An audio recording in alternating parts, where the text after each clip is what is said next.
in the experience of social anxiety, we have what's called like an anchoring effect. And that is that we believe that how I feel internally, the messages I'm telling myself inside my head, are actually how the other people will see and evaluate me. But we know there's a massive gap most of the time between what I think and feel about myself and how other people might perceive me. Quick! Is anyone here a doctor? Yes, her name is Dr. Emily, and she's a psychologist. Please welcome to the Imperfects, our very own psychologist! Well, we are back in the doctor's office. Would you say that, Em? Sure. The doctor's office. I like that. I feel like you could hear the nation just giving a big sigh of relief. I know. It's true. Everyone just wants more M. Yep. And they're about to get it. Excellent. Yep. But we still like drip feed them, Em. We don't. Yeah. I mean, they want every week. Like Em, they want you every week. But Drip feed them. drip feed them. Yeah. Sounds truly awful. It does. Yeah. It does. Sorry about that, Em. But Dr. M, welcome back. Yeah, thank you. Again for another year. I can't believe it. I feel so lucky. Oh, Yeah, well, it's great. Can I ask you Ditto. a strange question no. to start with? Wow. When is the last time you swore? Well, I was going to say, I think I may on this podcast or maybe on another episode because it's a quote I have to say. Oh, on the That one has a swear today. word. Oh, in today it. you've got one. But no, not very often. Yeah, I just feel like I can't imagine you ever swearing. Yeah, It's she's just a not something- doctor. Yeah. No, but I know doctors who swear. Mm. You don't. No. Does And it that's feel a like- long-standing thing, definitely. Mm. Like it would feel very – I remember like as a little kid being like, oh, I could never say that. Yeah. What do you, if you were to say one, like what's your limit? Like what's the furthest you'll go? Like I don't want to force you to say a swear word, but if you had to say one now, what's like the most, what's your comfort level with swear words? Oh, it'd have to end – I can't even say Okay, well, no need. See, I would say it to myself, like if I've messed something up or like something, I've dropped something and I was like, oh, like I can't even say it on here. But I wouldn't ever say it to anybody else. Can you say what letter it starts with? With an F. Oh, yeah, okay. Oh, well, that's, So that's if big. you're in the car and you like make a mistake and it's just you, you'd be comfortable to do Yes. that? Okay. Yep. It's definitely in a social context that I wouldn't be. What if your wonderful husband's sitting there next to you? Would you swear then or would you not want to swear in front of him? Oh, he hasn't very often heard me swear either, I don't think. Wow. Or maybe occasionally, not often. Yeah. Great. Wow. Thanks Yeah. for joining us, Em. That was great. Wow, what an insight. People would have taken a lot from that, I reckon. Yeah. So, Hugh, do you want to, I think we should just re-explain. A lot of people listening know exactly why Dr. M joins us once a month, but just for the uninitiated. Yeah, so Em is a doctor of psychology. Is that a fair thing? Is that what you say? Yeah, yes, kind of. Yeah. So technically, I have a Doctor of Philosophy, which is like a PhD, Yeah.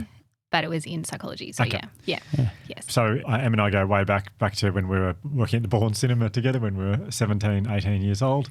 And back then in 1998, I said to her, hey, in 30 years' time, if you're a psychologist, we should do a podcast together. Or 20. What? In 20 years' time? Yeah. Yeah, true. Yeah. 20. 20 to 30 years around 20 to that. 30, Yeah. Anyway, that's not what happened, but I've known her for a long time and she didn't swear back then. She doesn't swear now. She's an incredibly intelligent person, she's a wonderful psychologist, and we were doing the podcast for about 3 seasons without him, and we were talking about stuff that really veered into the lane of psychologist, and we felt a little bit underqualified to talk about those things, and I said, I know a great choc top maker and also a psychologist who could maybe help us on these. Does psychology as a hobby. Yeah. She might be able to come and talk about stuff. Yeah. Tears a mean ticket. Yeah. Yeah, we don't tear tickets anymore though. That's how No. much it's changed. Yeah, we used to. Yeah. But yeah, often you'll listen to old episodes and there'll be like a part of an old episode that you've heard that you think you might be able to elaborate on in some way in your very professional way. And you're back doing it again. So exciting. Well, welcome back. Thank you. Thank you very much. Yeah. Now that the formalities are over, let's start swearing.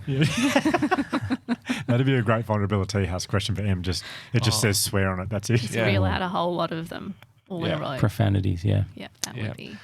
So, Dr. M, of course, welcome Yes. back. It's so exciting to have you back. What are we talking about? Well, I went back to Laura Henshaw's episode and what I really wanted to talk about was social anxiety. Ooh, yeah. Yeah. Yeah, now we're talking. Shortly, Josh, I'll get you to play that little excerpt. Yep. Yeah, and so for those of you who don't know Laura Henshaw, Laura she's a podcaster. One of the many things she does a podcast with Steph Claire Smith called Kick Pod. She's the CEO of Keep It Cleaner. I think she's a law graduate, she's a model. She's done so many things, and she also told us last year when she came on the podcast that she has 6'1". 6'1". Yeah. Exactly. Really? I'm pretty sure. Well, she's a bit taller than me and I'm 6 foot, so I'm guessing. But it's not important at all. Well, you jumped in and mentioned it, so it's sort of important. But yes, and she talked about her social anxiety. So I kind of alluded a little bit to that theme in talking about rejection sensitivity last year at some point in an episode. And it kind of has been like sitting under the surface, I think, generally with a number of the episodes. But I thought it'd be really useful to kind of deep dive into what that experience is. Oh, it's so interesting to me because I know lots of people who would say they have social anxiety, but I'm always not sure because I'm sure it's on a spectrum like everything. So like I'm kind of interested to know like what's social anxiety and what's just being nervous about going somewhere. That's such an important question. Yeah, and I will definitely talk about that. Yeah.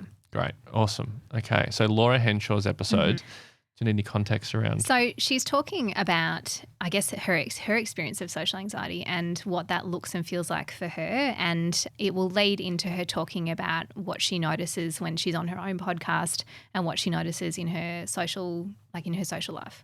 Yep. Great. All right. Let's have a listen.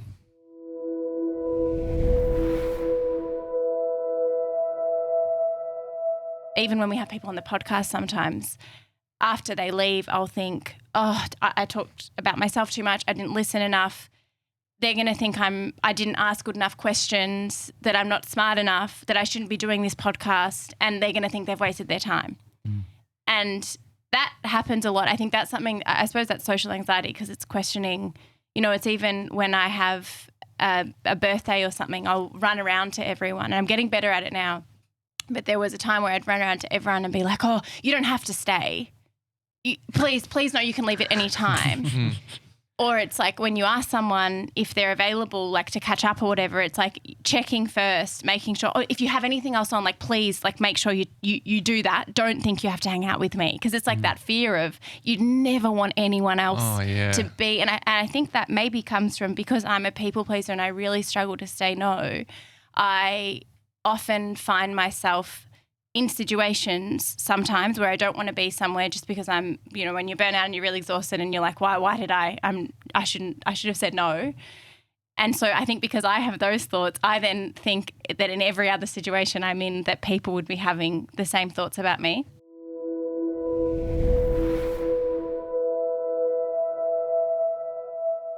Wow. Because that sort of thing, what Laura's talking about, I wouldn't immediately class that as social anxiety. Like mine sort of like instant thought with social anxiety is literally going to an event where there are people around in a social, environment. Yeah. And so following on from that, what would you think it is in the social event for that person? I think in many cases it's fear of being focused on, like fear of like being like the center of attention or being asked questions about their life that they don't want to answer or they're not comfortable with. And so going to these events, you're always going to be asked, so how's everything going? Or even just how are you? It can be quite like an intense question for a lot of people. Yeah. So I think that's a really great example of a kind of experience of social anxiety. And I think Laura's experience is also social anxiety. And I think what's really interesting about those two ideas is that social anxiety is so broad in its experience. It's not really it's not a categorical thing. So we don't put it in a box and say, if you do all of these things, then you have social anxiety.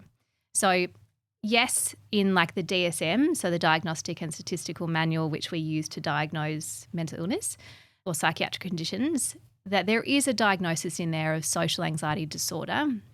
But to be really honest with you, and this might might be like flying against like the code of clinical psychology, I actually don't necessarily find that in particular to be very useful. It's also not a very useful acronym. Sad. Sad, yeah. Yes, and that's a whole other thing too. And I don't find it useful because feeling anxious about social interactions or our social relationships is a normal thing. And so when we look at how would I make that kind of diagnosis, or how do I identify as being particularly socially anxious, it's kind of on two conditions: the amount of distress you experience and the amount of impairment you experience. What do you mean by impairment?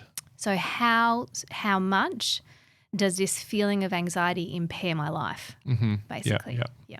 Okay. Or impair your performance at a social event? Yep, definitely. So I think it might be useful even kind of zooming out there just to have a look at, okay, so what is social anxiety?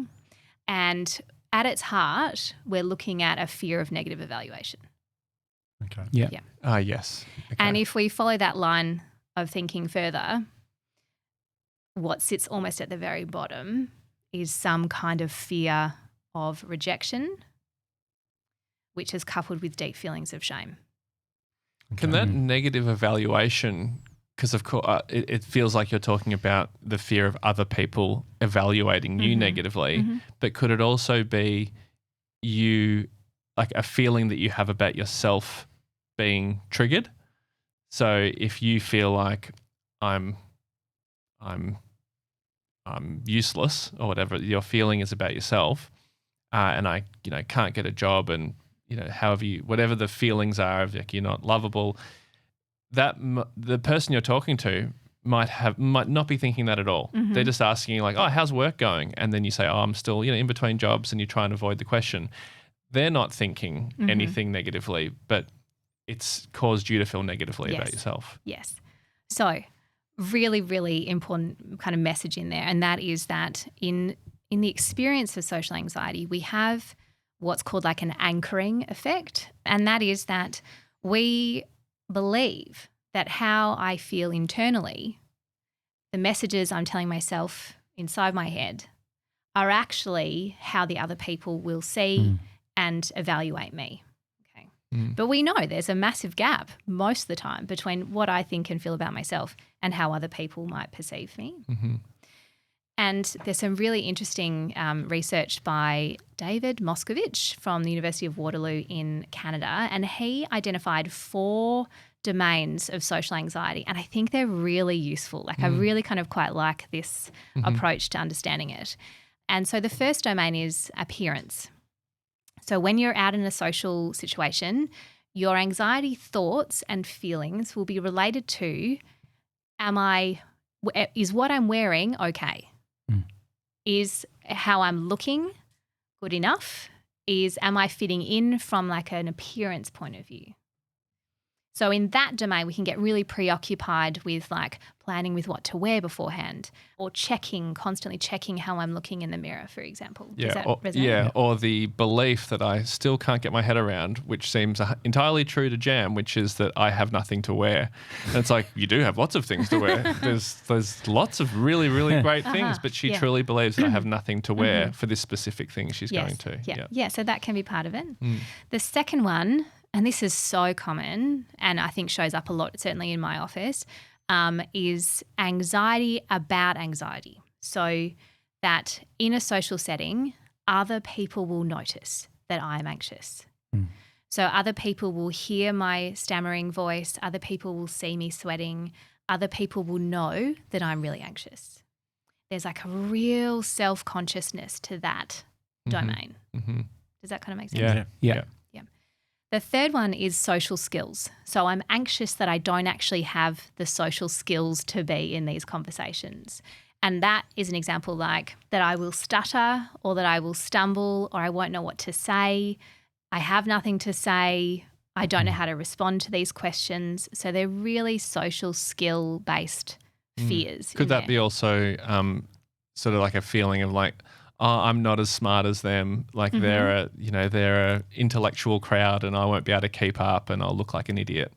Yes. Well, that can potentially come into the last one. Yeah. So and the last one I think is I thought that was actually, you took the words out of my mouth. It was more of a segue you were providing there. Yeah, I love doing that. Yeah. So the last domain of social anxiety is that I have a perceived fatal flaw.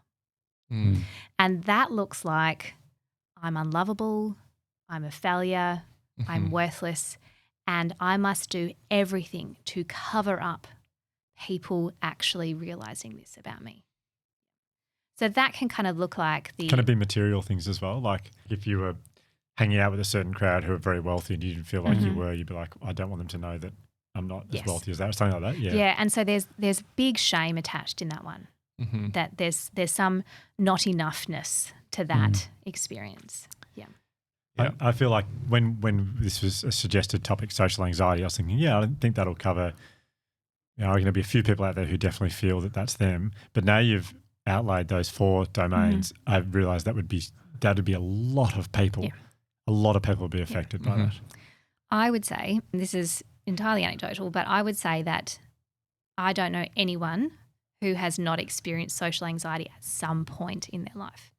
And this is, I mean, there's such a breadth to this. It can be, if we look at where does social anxiety show up, like the obvious ones are social events, clearly, like that's a big one. But it can be anything. It can be like making phone calls. It can be asking or returning something at a shop. It could be making a complaint. It could be going to school drop-off or pick-up. It can be meeting new people. It can be doing public speaking. Like there's so many instances where we can experience, in essence, a fear of negative evaluation. Yeah, because the way you've explained it, or the way I would have thought about social anxiety is that it's a sort of miasma that's always there, whereas for me, all the things you've described, I've experienced at varying levels and ebbs and flows throughout my life thus far. Yeah. Maybe you're going to get onto this, but alcohol? Yeah, I will get onto that. And that's actually, maybe this is a good point to talk about it in a slightly different context. There are a number of features of social anxiety that I think are really important to highlight. And I actually have mentioned the first one before, but I think it's useful to go back. It's called the spotlight effect. And this was a phenomenon that was kind of first described by Milovich and colleagues, I think in a paper in 2000. And it was basically about our biases in how we believe people are perceiving us. And they're like, that is basically that we believe that we walk around almost like with a spotlight on us and everyone is seeing what I feel inside, basically. Yes. And not only that when I leave this situation, they will also be thinking about all the social errors I've made after I leave as well. So they're still thinking about all the things that I said and I did, right? But everyone's thinking this. That is the absolute paradox. Yeah. That in some ways, we are all so self-focused. We're all looking at how we performed in some ways that no one is going home and thinking about. I mean, like obviously there are some exceptions to that. But if you think about this idea that when there's a spotlight on you, there's a self-consciousness. It means that I'm exposed, really. Yeah. The way in which they came up with this particular, I guess, phenomenon or experience was they got some students to this is going to sound really silly, to identify something that's really like a band or a singer that would be really embarrassing to be associated with. This is in like the year 2000. And so they came up with Barry Manilow. Yep. That would be like really mortifying for you to be wearing a T-shirt with his face and name on it, okay? Poor Barry. What did he do? So there are more details to this, but basically they randomly assigned students to wear this T-shirt, and then they asked those students to predict how likely it was that other students would be able to notice and name the person on the T-shirt. And they predicted that at least 50% of people would be able to name and notice that this is Barry Manilow. And then we can imagine there that people are going to make judgments about that, right? Yeah. Okay. So then they actually got other students to rate, in retrospect, who was on the T-shirt of that person. And only 25% of people could remember who was on the T-shirt. So it really kind of highlights, first of all, there is a big discrepancy with what we experience and what we expect and what other people actually see. Yeah. Yeah. Is this I don't know why, but it's reminding me of that what was that video that went around years ago where it's like the dancing bear or something was like moving through, there's like basketballers. Oh yeah. Did you notice the dancing bear? Did you notice the dancing Yeah. bear? Yeah. Yeah. Is that are we connected there? Yes. Yes. Okay. Yeah, and it has to do with basically like attentional biases. So our attention is focused on ourselves. And the other thing that often happens with social anxiety is that we have, and this has to do with the origins of it for each individual. But for people that suffer from social anxiety in a bigger way, they are often more attuned to cues of threat. The way I like to imagine it is like you've got a house alarm, and that house alarm is particularly sensitive. So it's almost like the house alarm goes off when a moth flutters through the house. So it signals threat immediately, right? Whereas for people that aren't suffering from significant social anxiety, the alarm system only goes off when an intruder comes in. Mm-hmm. Yep. Does that kind of Yeah. resonate? Yeah. Yep. So it's almost as though for people that have had, particularly if there's any kind of trauma background, lots of conflict in childhood, things around that kind of spectrum, that it really paid for those kids to be finely attuned to the moods of other people, to pay attention to their movements, to pay attention to signs of disapproval in particular. Yeah. So facial expressions, those sorts of things. And so what happens then is that those strengths as children are no longer serving us now as adults because we're basically picking up cues that aren't there. Mm-hmm. So we don't really want the alarm to go off at the sight of a moth. We want it to go off when there is a threat. What you're saying, I need to be careful because I don't want to identify anyone, but there are some people in my life who I know that what you're saying maps on so well. It's unbelievable how much it's mapping onto my knowledge of their upbringing and their relationship to social situations now. That hypersensitivity. It's such an interesting framework to see it as something that actually helped you. Absolutely. And I think that gives way, I hope, to greater feelings of compassion for ourselves when we are really struggling with this. Yeah, definitely. That the need for me to pay attention to, particularly in environments where there was a great deal of unpredictability, you wanted to be on alert. You wanted to make sure that you weren't stepping in any wrong space, basically, and that you were able to readily and swiftly read the facial expressions, particularly of unpredictable caregivers. Yeah. Wow. Yeah. So that then lends itself to, as adults, we've got it's like the threat center. There's actually some interesting brain imaging studies that suggest that the amygdala is more enlarged, which is part of the threat center. It's not the only part that detects threat, but that part is more enlarged when we've had histories of trauma. So they're more sensitive, basically, to cues of threat. So, I mean, the way you talk about it, the 4 different domains, and even I think earlier you said you feel you're unsure about diagnosing it. I think you said, yeah. Is that because it's really just part of the human experience as opposed to like a strange nuance of someone? Yes. Yeah, that is very much my feeling on it. That's not to say that it's not important that we go and, for example, go and work on it or go and get treatment. But from my point of view, I think sometimes, and again, this feels like a little bit controversial to say, sometimes I find when we get really attached to a diagnosis, it actually becomes sometimes a barrier to many things. But if we zoom out and go, you know what, first of all, it has a very strong evolutionary basis. If we look, kind of back at cave person times, then it paid for us to be paying attention to where we were in the social group. It makes a lot of sense, right? Yeah. We have an innate need to belong. This is inbuilt within us. So, of course, it makes sense that we, and this is going to sound interesting, is that we care about what other people think. That makes sense. The degree to which we struggle with that is what we want to work with. So you're saying it's a healthy thing to care what other people think. Yeah, that feels uncomfortable almost to say that. It does, Yeah, because I feel yeah. like I'm like trying to avoid caring Yes, about what yeah, other people think. Yeah.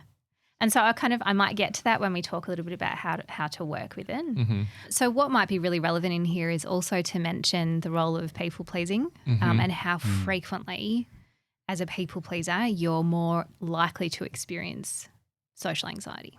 Yeah. Because in some ways the key marker of people pleasing is monitoring whether I'm pleasing other people. So we're paying we're really tuned into, am I doing enough?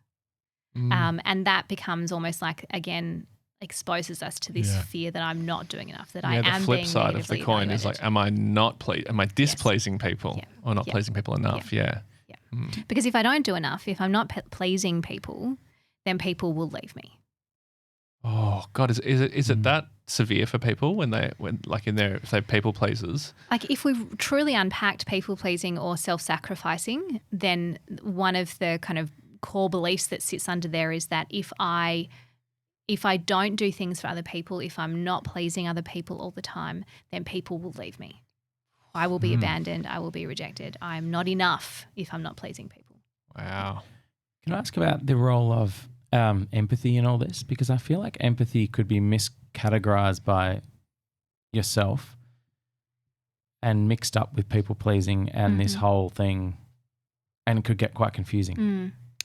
Yeah, that's a really good point. It actually kind of brings me to mention something that's really important about social anxiety, and that is that it often comes with great character strengths, which are empathy, heightened empathy, usually kind of high on agreeableness. So if you were to look at the big factors, personality factors, very high on agreeableness, which can be very functional.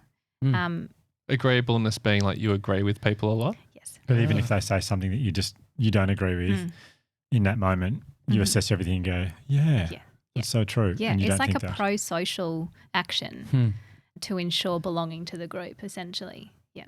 So social anxiety does come with, and I think this is important to highlight, some really important strengths.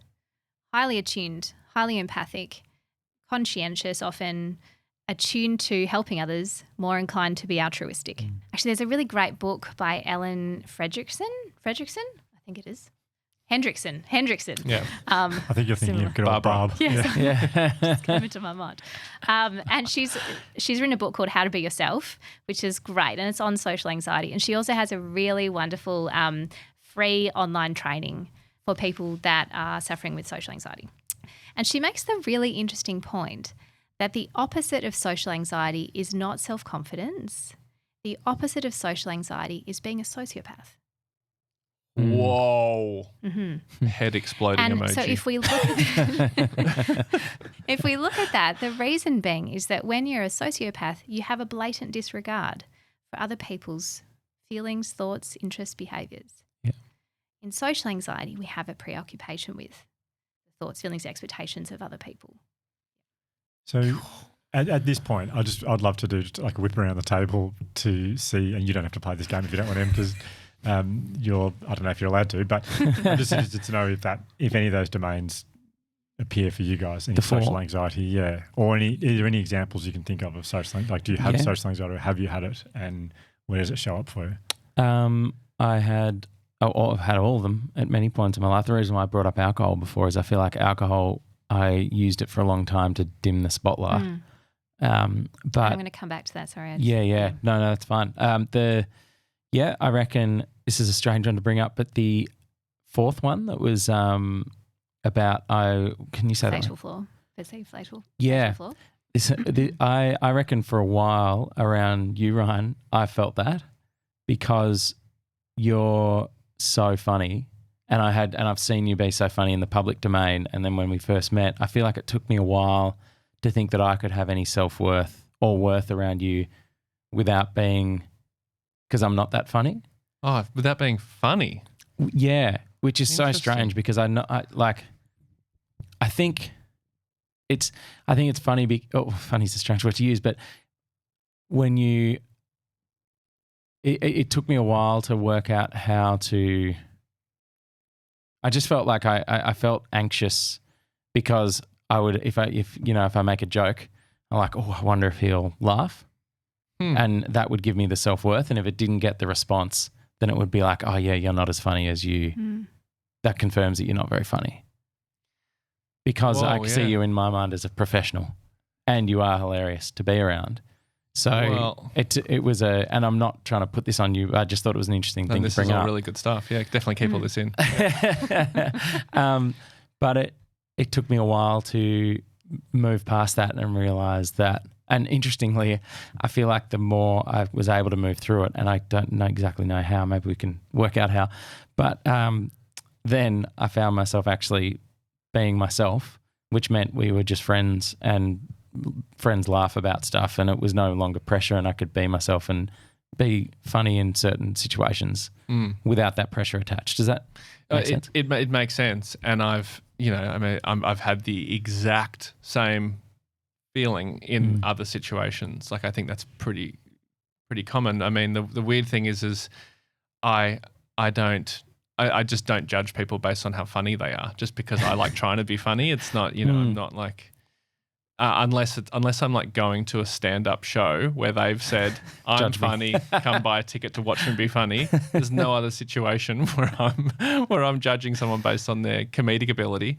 But I mean, on that, it's like I have exactly the same feeling of fatal flawness or not enoughness when it comes to hanging out with people who I admire in a comedic sense, because I want to, and I think probably because I, identify a lot as a funny person. Like I want to be seen as a funny person, and I want to make people laugh.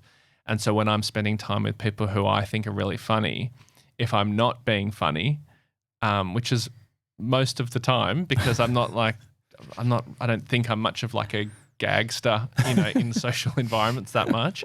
But I do feel like, oh, they're funny. Like they're genuinely funny because they're being funny all the time without thinking about it.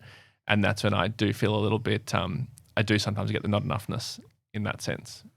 Yeah. Do you can you answer that question? Yeah. Do you experience social anxiety? Yeah, definitely.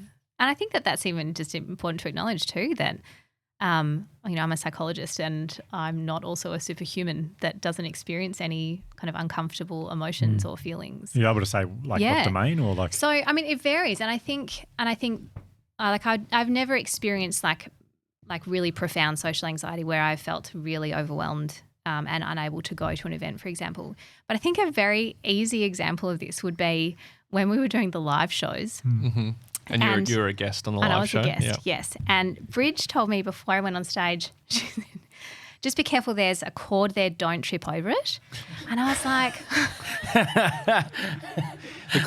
that cord, by the way, doesn't do anything. We just like to kind of like scare our guests a bit. It's an actual trip. Wow. Yeah, we put lots of booby traps around the stage.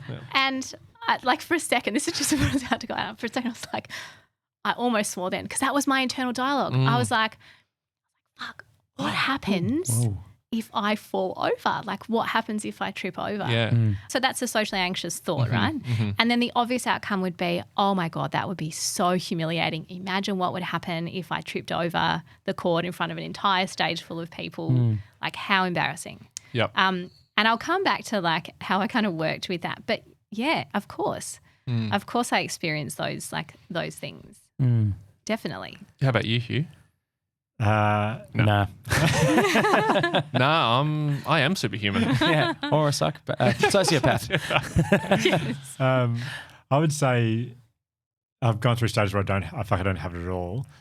But my one at the moment is a really weird one. It's like in my 20s and 30s, I feel like I craved social situations and loved them so much I felt like if I was somewhere, I would definitely add value to wherever it was. I would do whatever. I don't have the energy anymore. I can't be bothered just going there for me is like, I just want to go. But then I feel anxiety that people are like, this is nowhere near as fun as it used to be. But so there's a little bit of anxiety around, I'm not going to be able to do what I did in my 20s and 30s. I'm not going to be entertaining anymore. I don't have the energy and I don't really want to do that anymore. So depending on who I'm with, there's a little bit of like, a bit of anxiety around that. I don't know which domain that fits into. It's so interesting. I've got kids and I'm tired domain. But like it's kind of like the other. I don't know if this plays into it, Em, but what I've heard spoken about, and this is clearly not a medical term, but sort of main character syndrome, where we all sort of think we're the main character in life. You know, we're all Carrie, where it's like we're not. But like that plays into it so much, where we think that, oh, I'm coming to this event, they're going to want to see a show. It's like, no one's thinking that. Yeah, and that is the spotlight effect, right? Yeah, the spotlight effect, yeah. Yeah, totally. Yeah. I also had, I can't remember which domain this will fall into, but a few weeks ago we had an event and I was having a great chat with Jamila Rizvi, and I said a couple of things and I've been thinking about them ever since, to the point where I've nearly asked for her number because I think you might have a number here, to apologise, because I'm like, that just came out really poorly and it keeps going around in my head. But then she probably hasn't given it a second thought. Hopefully not anyway. Yeah, and so I'll come to that too, because that is a really, really common feature of social anxiety, and it's called post-event rumination, where we get really hooked into analysing my performance in essence. And does alcohol absolutely turbocharge that? Because I only ever get that. Yes. I don't really drink anymore, but I got that so much when I drank alcohol. I don't get it at all anymore. Without a doubt. And that really leads me to really emphasise a very important feature of social anxiety, and that's the feature that often maintains it or worsens it, and that's reference to what are called safety behaviours. I'm not sure if you guys have ever heard of safety behaviours before. So they sound like they're producing and providing us with a sense of safety. But in essence, they're things that we do either internally or externally that provide us with like a crutch, like a social crutch. And so really common examples of safety behaviours would be drinking alcohol. And I'll stop there for a second. Drinking alcohol. Take the edge off these internal sensations of feeling very anxious. So we've got lots of fight or flight obviously happening if we enter a social situation. We've had probably lots of anticipatory anxiety too. So that's like almost like driving the feelings of anxiety, and I get to this event. If I have a drink, it will almost soften the feelings. It will take the feelings away. Well, it's such a thing that you hear, even in movies for the longest time. It's like, I need to have a stiff drink before I go and do this thing. It's like it's such a part of the narrative. That is actually what's called experiential avoidance. So it's a behaviour that we're doing to avoid the feelings of discomfort that are here. But paradoxically, those behaviours actually make the anxiety worse in the longer term. So they might give you a sense of safety in the moment, but the long-term consequences of that, and even like the mid-term consequences of that, are pretty significant. Some other common safety behaviours would be things like, for example, if you're particularly worried about appearing anxious, like sweating, or like maybe you get like I don't know if anyone ever gets like an anxious rash, like a flushing in the chest or in the neck. So it might be something like you wear clothes that cover that up. That's a safety behaviour. You might need to hold something. You might need to have a water bottle. You might need to have, so there's all these kind of like, it's almost like this tool belt of things that we're carrying with us. But is that, like, you saying that all safety behaviours are bad? Yeah. I know, I shouldn't say it in those terms. Well, not bad. Bad's maybe the wrong word, but like, I would have thought wearing clothes that cover up certain things, it'd be like, where's the negative in that? Well, first of all, exactly, it's hot. It makes us like, that's a really like simple example, but you wear clothes to cover up this fact that I've got a rash here makes me feel actually hotter, which actually makes me more likely to be sweating. Okay. So it's almost like those safety behaviours actually exacerbate the symptoms. If you need to, like a good one would be holding a phone. So I'm holding the phone here as like my exit kind of strategy. It's allowing me to feel a little bit more comfortable. It also signals to other people in the group that I've got something important that might be happening here. Like I could, might have to exit because I've got some very important meeting that I have to attend. Important business call. Yeah. So basically, in essence, these behaviours, and there are heaps of them, and you can easily Google safety behaviours as well. These behaviours are tricking us into thinking that we need them for a start to be able to cope. So if you go to an event and let's just say you engage in your safety behaviours, and you've had like a relatively kind of successful, quote unquote, interaction. Safe time, yeah. And so the message then at the end of that event is, I need those things to be able to cope in social situations. So then we get like this dependence and reliance on them. Mm-hmm. So if I then go to a social situation and I don't have a drink, that would be way too unbearable. So we're therefore kind of denying ourselves the opportunity to know that I do actually have the skills to be able to relate to people and to be able to interact well. Does that make sense? Definitely. It's like there's no real growth in it if you're constantly hiding behind it. And I guess it feeds the not enoughness because I'm not enough without this thing. Yes. But for people who like, it's also I really empathize with people who that anxiety is so unbearable, and it would be like, well, I either don't go and stay at home, or I do go and have a couple of drinks. So it's like I also do really understand how it is too much. Like to not have any of that safety behavior is like, well, I'm just not going then. Yeah. It's hard. There is a piece of research, and it escapes me who did it. So I'll send that through at some point in time. Yeah. So basically they were getting people to engage in tasks with their safety behaviours and without their safety behaviours.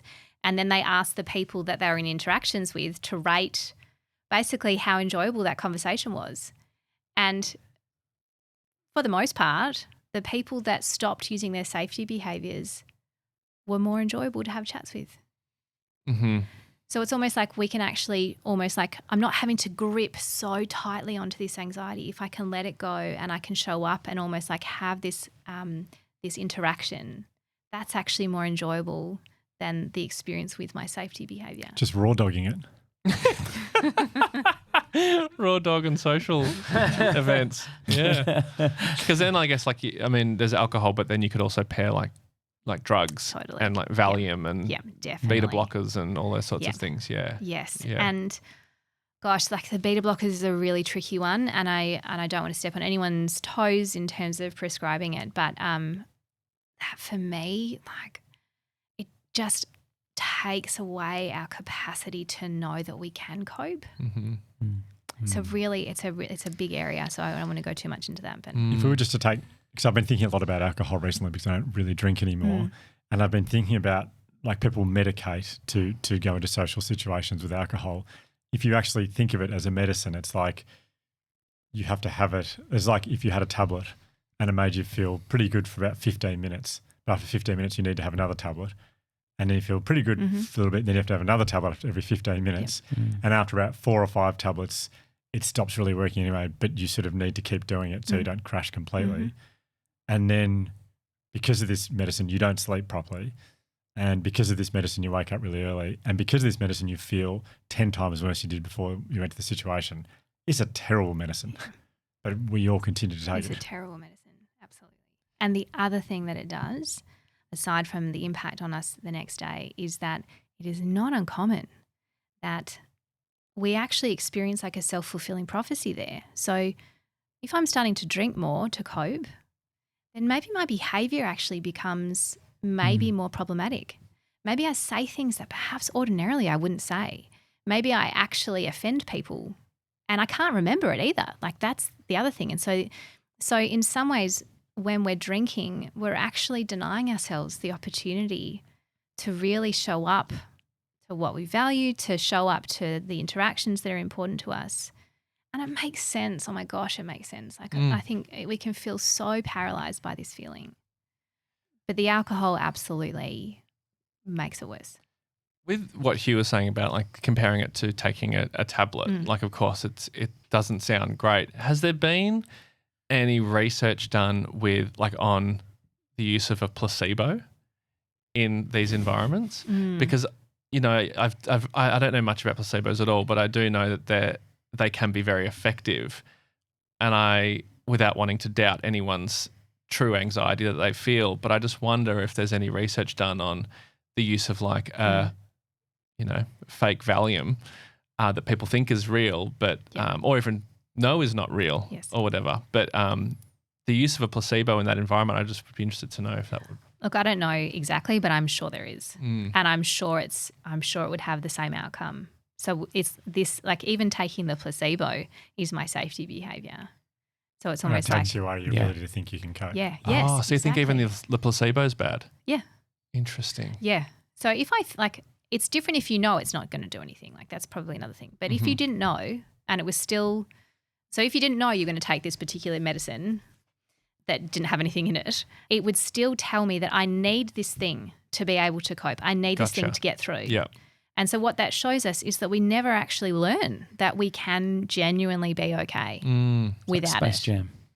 Space Jam. Isn't that the plot of Space Jam?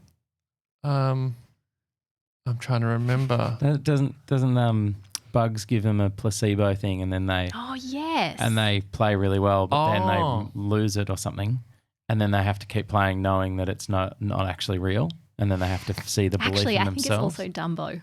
Oh, Dumbo too. Okay. Yeah. Yeah. Sorry, that was just recently watched that. Kind of feels like you've said to someone before this episode, Josh, watch me get Space Jam into this episode. It does a little bit. Yeah. Yeah. So if I'm someone who has safety behaviours, how on earth do I yeah. move? Because obviously it sounds like, and I couldn't agree more, that the end goal is to be able to be in a social situation knowing that you can do it all on your own. To raw dog it. To raw dog it, yeah. Yeah. How do you begin that journey? Because that seems like a massive leap.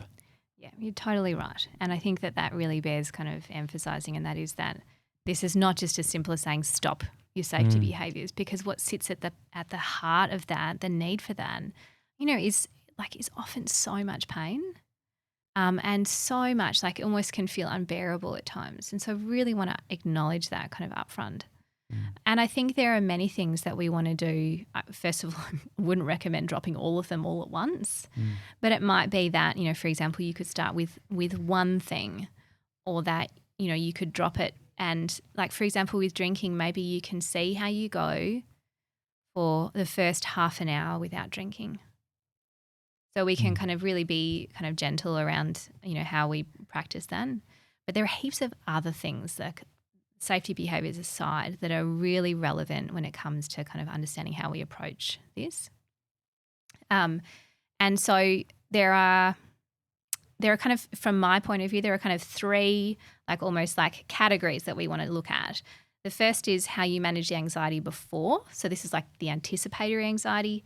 Then strategies for what you do in the situation, and then there are strategies for like the post-event rumination. So it might be like, the day of the party, and then at the party, and then the next day. Yeah. But it could be like, in terms of the either ends of the spectrum, it could be like you might be ruminating and worrying about this for months in advance, potentially. Yeah. And equally, you might have the same like perceived social error playing in your mind over and over again for like sometimes I'm sure if I was to ask all of you that there is probably one social moment that you remember where you felt humiliated, embarrassed, that you really kind of experienced this real sense of negative evaluation. It may have happened when you were 7 and you remember there's this kind of deep shame attached to that. When I wet my pants at show and tell. Yeah. That was as bad as it gets. Jeez. Yeah. What was the show and tell supposed to be? It was a Sharon and a spinning top that lit up and played music when you spun it. And did you wet your pants before or after you showed? It was my show. It got to me. I went to the end of the line because I was like, this is so good. People want me. They were going to want me. They'll want this last. So I put myself at the back of the line. I'll be the closer. Yeah, pretty much. Yeah, I'll close this show. And I got to me and I went, hi, Mrs. Bewley in grade 2. Today for show and tell. So I even introduced it. And then I dropped the football and I dropped the top. And I made you could hear the music going, as it hit the ground. And I went, oh no. And I put my head down and in grey tracksuit pants, I just wet my pants in front of Grey. everyone. Oh, not grey. Yeah. So that's the first thing that comes to mind. Yeah. And you can still recall that very easily. Oh, like yeah. the kind of Everyone real screamed shame and ran away. It was like kids pinballing all over the classroom trying to get away from me. I wonder though, and this is, I don't know what the answer to this will be, but do you think other people still think about that? No, do you know what? I reckon no one would. Yeah. That's good to remind people on a big podcast. Yeah. Just in case you've forgotten. Just remember. So there are these three kind of things I think are really important to have a look at. And I'm going to start with obviously the anticipatory anxiety. And this is really classic kind of CBT approach. So CBT being cognitive behavioural therapy. And these are some questions to ask yourself before the event. So the first thing is we want to get really specific about what it is that we're fearing. So sometimes the fear can just feel really global, like global and big, like I just don't want to go. It's going to be terrible. Okay, but let's get really specific. What are you specifically fearing? So it might be something like, I'm really worried that Jenny won't like my conversation. Mm-hmm. Okay, so now we've got this really specific thing. So we can name it. We know what this is about. The next question is, how likely is it that this will happen? So we're looking at probability rather than possibility. And how would you score that? Is it like a 1 to 10 or is it? Well, you could score it. So you could make it like a really discrete number, for example. So let's just say like, okay, so it's 80% likely that wouldn't happen. Mm-hmm. We've still got a chance in there, which is really important. I'll come back to that in a minute. So the first question, be specific. The second one, how likely is it that that would happen? Let's just say the feared outcome would be Jenny will turn away and laugh at me. Okay. And then the next question is, if that did happen, how bad would that actually be? Mm-hmm. Okay, so then we want to go there and we want to really imagine how bad would that actually be? When you say how bad, do you mean like what's the worst case scenario? Or how bad would that feel? How bad would it feel? How about that feel? Yeah. Okay. Yeah, okay. All right. And now this last question for me is really important. If that did happen, how would I cope? And this is the part where we actually look at, okay, so pausing there, taking a breath. Okay, if this happened, I know I've got the skills to be okay with this. So it's almost kind of coming back to this idea that I can be rejected and I will still be okay. So we acknowledge in there that yes, of course, there is any situation we go into, there is going to be, it's never going to be a 0% chance, right? Mm-hmm. Never. Mm. And that's the thing that's really hard when we experience anxiety, is that we want certainty. Okay. If I go into this social situation and say, you know what, if that did happen, it would suck. I will be okay. I can survive it. What about if, and not to pick holes in what you're saying, but what about if the first, when you think to yourself, how will I cope? If your immediate thought is the 3 or 4 times in the past where you haven't coped well, and then that jumps into your mind, oh, well, I won't, because that same thing will happen again. Yeah. So I guess for me, it probably presupposes that we've done some work to know what skills to help me to be with the discomfort. Mm-hmm. Yeah. Yeah. Mm-hmm. So we'd have to look at things like, how do I cultivate a sense of self-compassion when this pain is here? You know, how do I treat myself kindly when this has been hard? How do I acknowledge that I've been maybe yearning for more social connection and it didn't work out? And if we can, if we can stay with this feeling here and be open to it and know that it will pass, I think that can be very powerful. I think also it can trip us into kind of even some actual behavioural responses. And I'll give you an example. When I was thinking about actually you asked the question about have I felt socially anxious, and I gave the example of tripping over the cord. I did run through this in my head and I was like, okay, so let's just say I fall over. Look, that would be really bad. How likely is it? It's probably not likely. Like, when have I actually ever fallen over? Completely when I was fallen. walking. Yeah. Like never in my life. So I was like, that's a pretty low chance here. And then I said, you know what? If that did happen, would it be that bad? Like, it's not great, but maybe I can cope with the outcome of it happening. So what I could do is I could stand up and do a bow, and maybe people would laugh, and maybe that would make people feel like this was fine. And people, yes, might remember that I fell over, but are they also going to remember the other interactions we had on stage, for example? It's just kind of like able to really, it's almost called like a pre-mortem. So it's this, and this actually harks back to like really stoicism and kind of this sense of like playing out the worst case scenario and knowing that I will be okay when that happens. Does that resonate? Absolutely, yeah. I think about it in a specific part, like say a party or something you got to go to, and there might be a certain person that I'm anxious about how I'm going to be perceived, or a conversation, and I was sort of going through it in my head of, I don't know if this is the right way to do pre-mortem, but thinking, okay, I I think a fear that I would have is that I'm boring them. So if I'm boring them and they're not interested in me, what's the worst that's going to happen? They're probably going to make an excuse, go get a drink and walk away. I could and maybe have a strategy of, well, there's also that person there who I always get on with well. So maybe in that situation, I just go straight to them and start a conversation with them. Is that the kind of thing you're talking about? Definitely. So you've got a specific actionable strategy at the party. Yeah, so and as long as they're not safety behaviours, there's not like take myself out of this situation. But like, okay, so what can I actually do? And also what can I do with the internal feelings, sensations, thoughts that allow me to be like to move with it? Yeah, okay. So that's kind of like the before stuff. And now when it comes to like, so we're now at the event, maybe it's like public speaking, maybe it's at a wedding, maybe it's, I don't know, like a school pickup, for example. Stand-up show. Yeah. Yeah. And so there are obviously... Show and tell. Show and tell. Yes. Go to the toilet before you do the show and tell, definitely. Good strategy. Yes. And like basically what we're looking at here is fight or flight is in like full force at this point in time. So what we can do is actually really have a look at, okay, so what are some strategies to manage this experience of fight or flight? And there's an amazing emotion researcher, Professor Lisa Feldman Barrett, and she's at Northeastern University in America, and she's done some big work, and it's amazing stuff that she does. And she talks about this kind of possibility of reframing anxiety as arousal. And so if we have a look at it, like physiologically, basically in the state of fight or flight, we're entering like an arousal state. Sometimes it trips over into hyperarousal. I won't go into that. Arousal?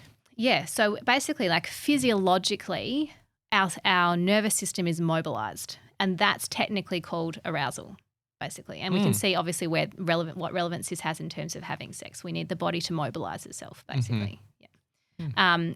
But if we reframe, so my body's stepped into arousal, I don't know, like maybe this feels uncomfortable for people, I don't know. But when we reframe it as that, and then we can see, you know what, this arousal is here as determination. What difference does it make when I view this feeling inside my body as actually arousal, as determination, drive, and motivation? To engage in social interactions rather than saying, I'm so anxious. So it's sort of like front foot instead of back foot. Yes, that we're actually utilising the mobilising in my body, and we're framing it as this is determination.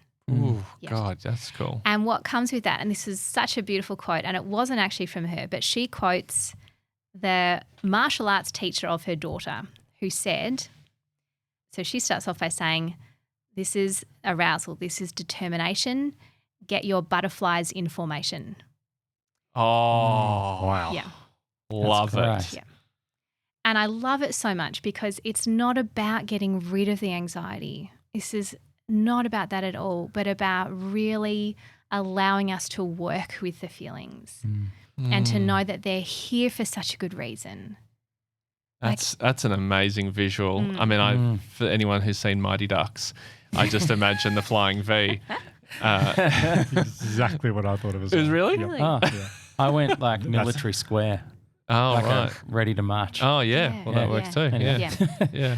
Yeah. So we're not aiming to get rid of this. You know, this feeling is here for such an important reason. Like it's information that tells us that we care really deeply and that we care about our interactions and we care about belonging and we care about not being lonely. I think that feels, really, really relevant. So if we reframe this as, okay, so this is here for a good reason. This is just arousal. This is determination. Let's work with this. Maybe that can be a slight kind of distancing from the intensity of those feelings. I mean, the thing that often I do go to as well, and this is everyone should remember what you said, not what I'm about to say. But I think because I just naturally read a lot of books about what we talk about on the podcast and I'm just generally interested. So I really kind of hang on to helpful facts like connection and relationships with people and having people in our lives is like the most important thing. You know, it's like the number one important thing. So whenever I get like socially anxious, I think like this is a healthy thing for me. Like this is actually good for my own well-being to spend time with people. So I try and think about it in terms of my own health as like, this is like, I know I don't want to go to the gym, but I'm going to go for a ride or whatever. It's not necessarily something that I feel like I want to do, but I think about it in terms of like, but this is going to be very good for me, and I know I'll feel better afterwards. Absolutely. This is, and in essence, this is an act towards that valued direction. So this action is heading me or keeping me on track with the life I want to cultivate for myself. So in the moment, there are a couple other things I just want to mention, really concrete things. In the moment when you're anxious in a social setting, our attention is different to when we're not feeling anxious. So we're really in tune with what's happening inside here, and we're also attuned to potential cues of rejection often, which means we lose contact with the actual social interaction. You might get stuck in your head thinking about where I can interject and say something relevant or funny or whatever it might be. You might be thinking, I have nothing to say. You might be really fused with heaps of thoughts in there about basically in the moment performance evaluation. And what that does is totally interrupt your capacity to show up to the conversation. Does that resonate? Yeah, absolutely. Yeah, it's the spotlight thing. Yeah. Yeah, totally. So we need to first of all just kind of bring awareness. Here is this part of me, and we can kind of call it a particular name if you like. You know, I've mentioned this in the past. You could name this kind of like inner critic or this inner judge as a particular person. So like, I don't know, here is Betty. Betty, yep. Gosh, I hear you. And like, yeah, I know you're right. This is really fuck tough. Off. Yes. Oh, no, don't. Stay here. No, stay. Sorry, Betty. We don't want to go. It's pretty rash. Sorry, Betty. Actually, take a seat. Do you want coffee? Yeah. We don't want to be punitive about that inner critic. That's a whole other thing, which I will talk about another time. Don't let it out what I just said then. So acknowledge that, okay, yes, you know, here she is. I can hear you. I hear you loud and clear, but I've got this right now. And let me actually direct the focus of my attention to the other person. Sometimes what can be helpful even is like to see if you can gather information in your mind, even about like another person's face. Like even seeing this face like I've never seen it before. So we start to actually shift the internal focus to an external focus of attention. Does that make sense? Yeah. Is that kind of like visualization a little bit? No. A little bit. It's more present moment. Okay. Yep. So if I'm like really tuning into how you're speaking and how you're looking at me, then we can get this shift. I'm doing it to you. I see. Yeah. It's almost like you may have seen this face many, many times before. Yeah. But we're bringing almost like this kind of childlike beginner's mind to like this interaction, and that steps us into curiosity. And curiosity killed the cat. But that's not. Yeah. It's one saying, but it's not yours. But the curiosity is what invites kind of this really authentic communication and these interactions, right? Yeah. The face thing's so good because if someone's doing it to you, you feel like they're just really into what you're saying. So it's like tricks you into a real connection there. Yeah. One of the other things that often people that suffer from social anxiety will do is rely very heavily on asking questions in an effort to avoid any focus on them. So there's a lot of discomfort that will come with the attention being focused on me. So I will make every effort to ask a lot of questions. Now, like we might see that on the surface, that's actually like that's a skill, right? So this is kind of capacity to engage and ask questions is like it's definitely part of our social interactions. But have you ever had an experience where someone is just peppering you with questions? Yes. How does that feel? I know. It feels great. Finally, I'm being interviewed. But it kind of does though. It kind of does feel like they're interested, and like those people are often very. But it does get to a point where you realise you're not actually connecting. You can't. Or for me anyway. Like I feel like I'm performing to the person. Particularly if you're asking them questions and they're avoiding talking about themselves. Yeah. Yes. So it can kind of go both ways. But I think if we were to look at a situation where if you're feeling really anxious and all you do is ask questions of the other person, we then get a very lopsided interaction. So it actually feels like if someone was asking me the questions, I would feel like I'm being interviewed, and that doesn't feel like an authentic connection. It feels like an interview. Yeah, there was a group of girls I was friends with at uni, and one of them we called the walking question mark, because that's all she was, asked questions of us, and she was the one that I found it hardest to be friends with. She was like, yeah, because we don't know anything about them.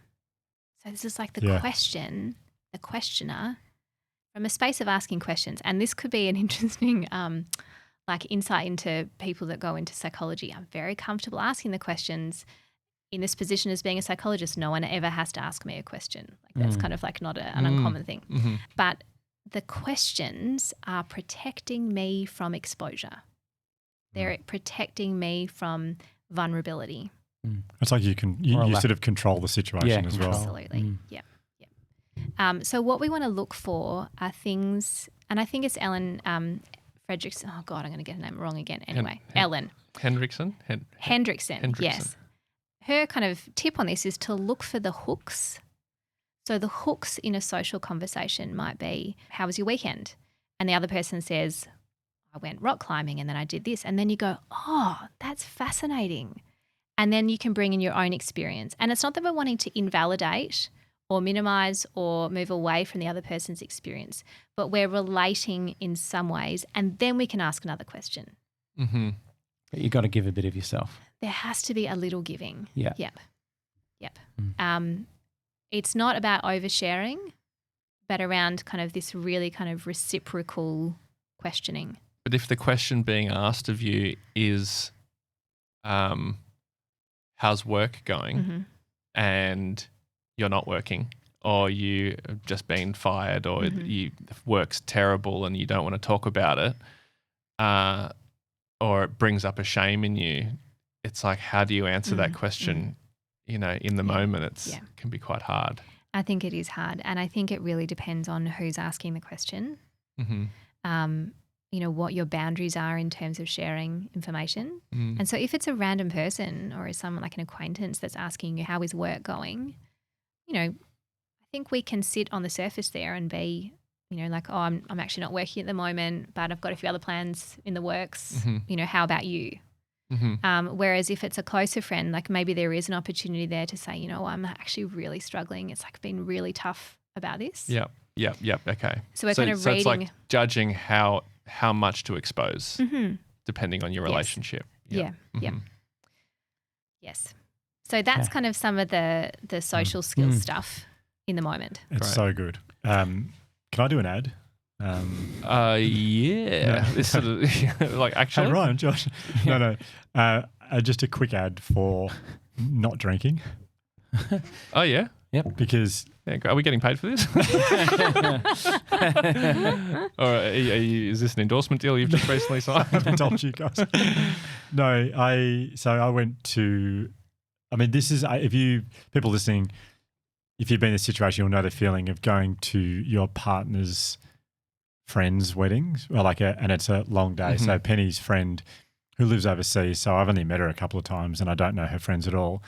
And the wedding started at 4 and probably finished about midnight, and I'm not really drinking anymore. So I thought this will be a real test of this, because that's the kind of scenario where you go, well, like, what am I going to do for all the amount of time? So a nice frosty glass of safety behaviour. Yeah, exactly. Hardly known. I was sitting next to a lovely guy, maybe the richest man I've ever met in my entire life. His first question was, what car do you drive? And I was like, whoa, I got 8 hours here. This is going to be lovely guy. Good at lovely. And what answer did you give? I said I drive a Mazda CX-90, and he went, okay. So it is an ad. That's amazing. Sorry, slide in joke. Now an out joke. Mazda CX-90. Yeah. How's it drive? Beautiful. Yeah, I bet it does. The kids love it. Good for getaways. Can you drive to the bank? Does it take you straight to the bank, or do you have to? Yeah, I'm a very proud Mazda ambassador. yeah. I can tell. Just in case that wasn't obvious. I can tell. I think that came across. Yeah. Anyway, so that it doesn't matter. I wasn't Oh, deliberately it doing that. matters, and that is staying in. Anyway, so that's at 4 o'clock, and I know I'm there till midnight. And I thought, gosh, this is such an interesting experience. I'm not drinking here. And here's what happened. So in the first 2 or 3 hours, or the first 2 hours, you notice everyone's just taking off and everyone's just flying and buzzing. And you don't have that, but you kind of, I was like, well, just go with everyone's energy. And no one noticed that I wasn't drinking at all. Like the spotlight thing, no one noticed. When people said, do you want to have a drink? And I went, I'm not drinking. No one went, oh, how come? No one, I don't think everyone listened. They were just like, they're concentrating on what their job was to go and get a drink. It was like almost a token question, do you want a drink? The answer is no, didn't even notice. And after about 2 or 3 hours, it sort of plateaus and everyone gets a little bit even worse at noticing what you're doing. Everyone's so focused on their own situation. So you're almost invisible when you start to plateau. And then after another couple of hours, no one notices what you're doing. And you almost feel like it's so easy to be part of conversations because everyone's lost the ability to talk properly and you're completely sober. So it's so easy to interact. You wouldn't think it is counterintuitive, but it is. It's so easy because you're like, oh, everyone's shit-faced and I'm completely sober. So it's easy to jump in and talk and find stuff to do and amuse yourself. Then by the end of the night, you're like, I feel great. Like I've actually, because you want to have a drink in your hand. So you're drinking water all night. You're so hydrated. You've actually been participating in very healthy behaviour all night. And by the time you get back to the hotel, you sleep really well and you're just so fresh the next day and there's no self-doubt the next day of like, what did I say? Should have I said that? If anything, it's smugness. It's extreme smugness. Yeah. It's just like, I walked around just going, I'm the king. Like well, not that far, but pretty strong. You just didn't drink for a few hours. I'm the king.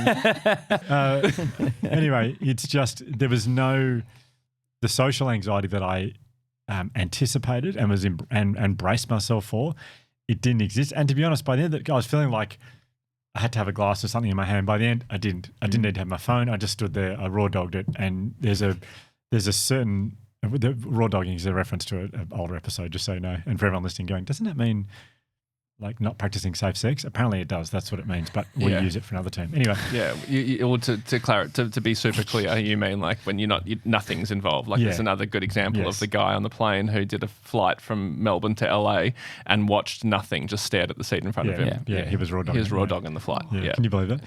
Yeah. When you realise you can do it, like when you realise, this is what you're saying before, I don't suffer from a huge amount of social anxiety, but going to a wedding of people when you don't know people for 8 hours, there's no doubt that that's an anxious situation to be in. When you get to the point where you realise I've done no safety behaviours really, and I have not just survived, I've had a really good time here and I really like everyone here. It's been great fun. It is so good for your, I don't think self-esteem, but just you go, I can do this. I don't need, just for your confidence for the next social situation. The next time I went out for dinner with a guy, I didn't really know. When he said, I'm going to get a beer, what do you want? I just said, I'm not drinking. And again, didn't even notice. And we had a whole dinner. Didn't realise I was with the king. Excuse me. I didn't recognise you, Your Highness. And so, yeah, it's just from what you're saying before, what you get from realising you can do this, it's huge. Yeah, that's how we build self-confidence. The only way we build self-confidence is through exposure and practice. Yeah.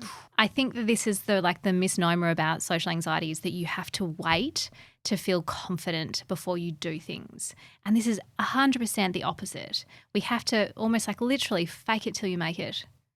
That confidence only comes after the practice. It only comes after we're exposing, after we've exposed ourselves, but after we have exposed ourselves to the feelings of anxiety and know that you can get through it. So it's almost like proving to yourself that you can do it. Yes. You don't need the safety behaviours. Great feeling. It was a great feeling. Yes.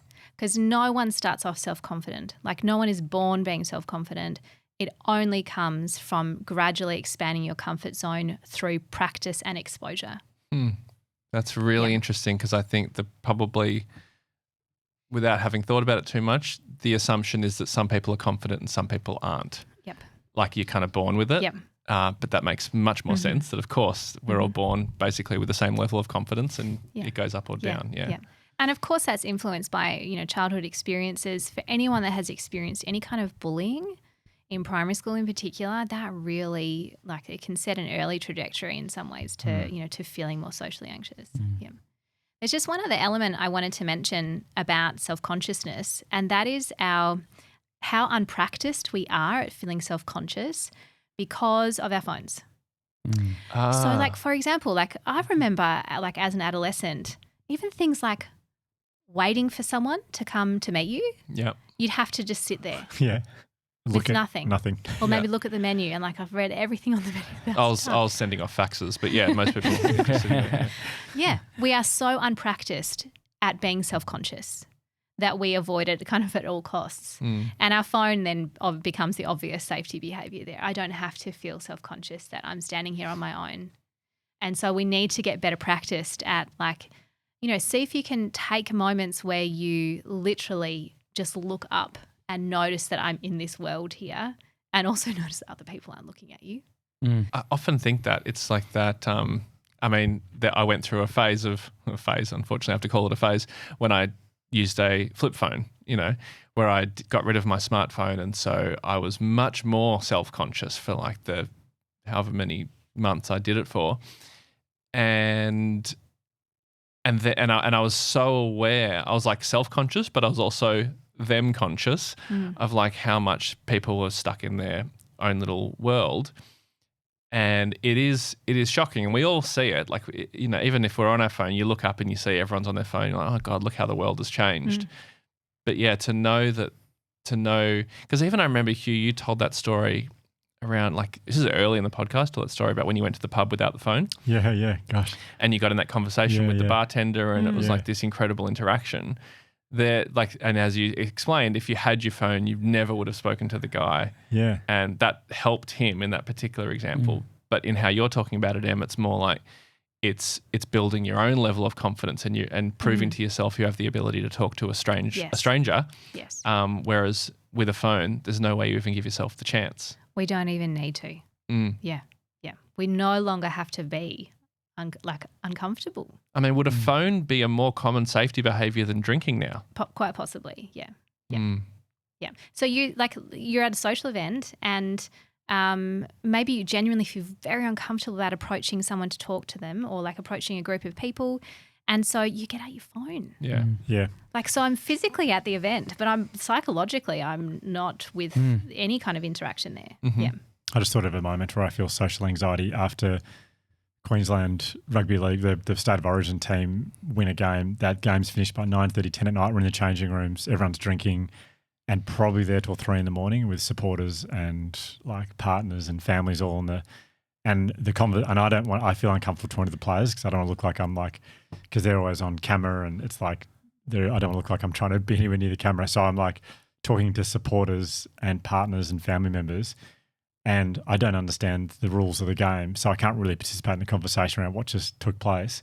And so I spent so much time on my phone in those moments because I was like, this is hard. I'm just gonna go on my phone, and people will think I'm doing work or something. I don't know, like 1 a.m. But that was just, people will think I'm not available. And it's such a cop out. Yeah. So common. Yeah. So common. So the last thing I just want to mention, I feel like I've been going on for some time. The last thing I want to mention is what to do afterwards, like the kind of post-event rumination stuff. And I mean, I'm probably going to mention these quite quickly. They are topics in of themselves that I encourage people to go and have a look at. But, one of the first things is really, like, if it didn't work out well, if it felt very overwhelming, if something happened or you perceive something happened, is the first thing is bringing awareness, gosh, this feels hard. And so then moving into this kind of self-compassion experience where I can offer myself some kindness and compassion for the difficulty that is here that did happen potentially. It feels to me so important. We need to validate and we need to offer ourselves this kindness rather than the judgment that will inevitably happen. So that kind of litany of critical thoughts. What's wrong with you? You're such an idiot. Why did you do that? Why did you say that? You should have done this. You should have done that. Pausing enough to slow down and go, noticing here's Betty, my inner critic. Gosh, that was really hard. That was tough. And yes, this feels hard. So that's the first thing, offering ourselves compassion. If you notice that you're getting really hooked into thinking, I think journaling is a wonderful way of stepping out of that cycle of rumination. So writing down your thoughts for however long you need to, I think that can be a very useful way of getting a bit of space and distance from the intensity of that rumination. I think journaling is probably my most, other than talking to Jam, as far as something I can do by myself, it's probably my most trusted technique to try and deal with some sort of troubling issue or thought or something that happened. It's shocking the amount of times where I feel it feels hopeless, and I feel like there's no way this will be solved, and then I write about it, and I somehow figure out either not necessarily a solution, but a way to cope with it, or even understand that it's not as big of a deal as I once thought it was. Definitely. Yeah. Yeah. So that's a really useful strategy. Obviously, from my point of view, the practice of mindfulness can be very helpful, particularly in terms of finding a different way to relate to thinking. There's a really useful analogy or metaphor that I like to use, which is based on Jon Kabat-Zinn, who's kind of almost like the founding father of modern mindfulness. And he uses the analogy of a waterfall. It's like when you're stuck in rumination, it's like you're standing in the midst of this waterfall. It's just like plummeting down on you, and you feel like you can't get out of it. Okay. When we're practicing mindfulness, it's as though you're actually stepping back from the cascading water and standing behind the waterfall. Oh, yes. So John. we can watch the thoughts. We can see them rushing. We can see how fast they are. We can see how intense they are, but I'm not in them. God, he would have been so happy when he thought of that analogy. Yeah. God. I've done it again, Yeah. is what he would have said. So that's sometimes useful to keep in mind. It's like, okay, so how do I practice standing back, stepping back from thinking, so that they're not pushing me around as much? Awesome. Yep. Whew. I could go on, but I think I'll end. Well, that's so much. That's so helpful, so much to think about. Thank you so much, Em. It is truly exciting to have you back in the room. Love it. Oh, so great to be here. So happy. Thanks for having me. I was trying to summarise this episode in my head, and the first thing I go to is the Mighty Ducks getting your butterflies The and flying the flying V. V. Yeah, So love that. Yeah. Yeah. That's beautiful. Great to see you. Great to see you. Thanks.